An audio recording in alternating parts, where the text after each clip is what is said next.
and welcome to World Talks here on TVP World with me, Ashim Kumar. The war in Ukraine has been tragic in so many ways, with hundreds of thousands dead, injured and displaced. However, it has also provided an opportunity to study Russian military doctrine and identify countermeasures to their form of hybrid war.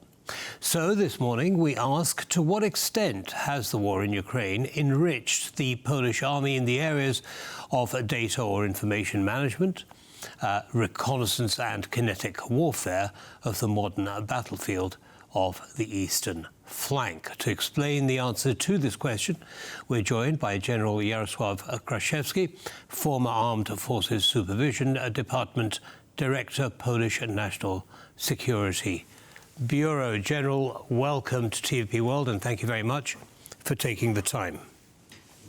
Good morning. Good morning. Good morning to you. Okay, so what would you say the biggest surprises and learnings have been for the Polish military since the start of this war?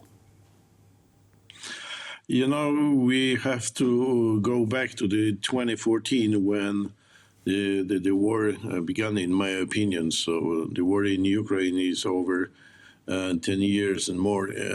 So when the Russians published so-called Gerasimov doctrine, the Europe had to think about restructure the armed forces in NATO membering countries, because as everybody knows, up to the 2014, we lived in a world where and when we thought about peace support operations, we used only the light troops to be ready to send to any part of the globe to take part in the peace support operations or similar to such type of operations. Mostly, we were concentrated on a peace and stabilization, and politicians convinced everybody around, mostly the taxpayers, that we don't need the heavy troops, we don't need tanks, heavy artillery, we don't need very costly navy combat vessels. What we needed at that time, just as I said, light infantry, parachuters, light vehicles, not so-called combat vehicles, but mostly for the transportation.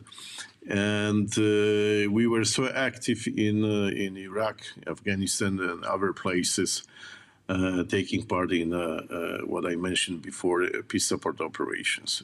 2014 occurred, and Europe, in my opinion, is still in a, let's say, the sleepy time, and not everybody woke up. After 2014, Poland, fortunately, was one of the first countries discovering that, first of all, besides many, many years of being an active NATO member country, we have been using still post-Soviet equipment. And the worst situation was in the field artillery, in air defense system around Poland. And Navy is still a challenge for the current government. And communication, what you have mentioned in the beginning of our program. So besides many standards we accomplished as a obligation to be compatible with the other NATO armies, we needed a lot of improvements. Mostly after those years of being active in peace support operations. I don't want to say that it was the last time being active in the peace support operations, because we have taken a lot of experience being together, shoulder to shoulder with such countries like US, Great Britain, Denmark, and others in the different parts of the globe. And those experiences we've been still implementing in our armed forces, improving we call it the TTPs, techniques, tactics, and procedures.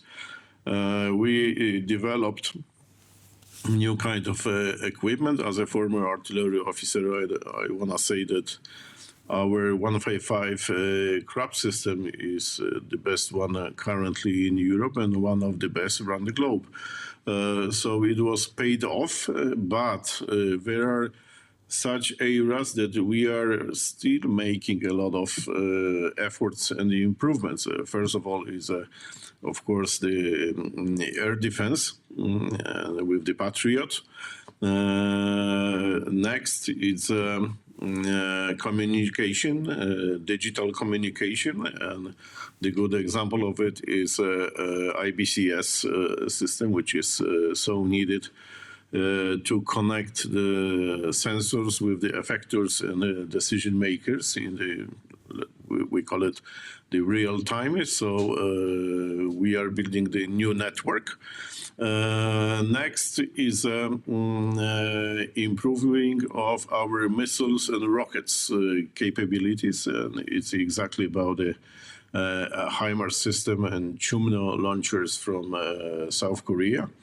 Of course, we are doing a lot of things in tanks because we use just only post-Russian. Later, the Polish government decided to buy German Leopard tanks.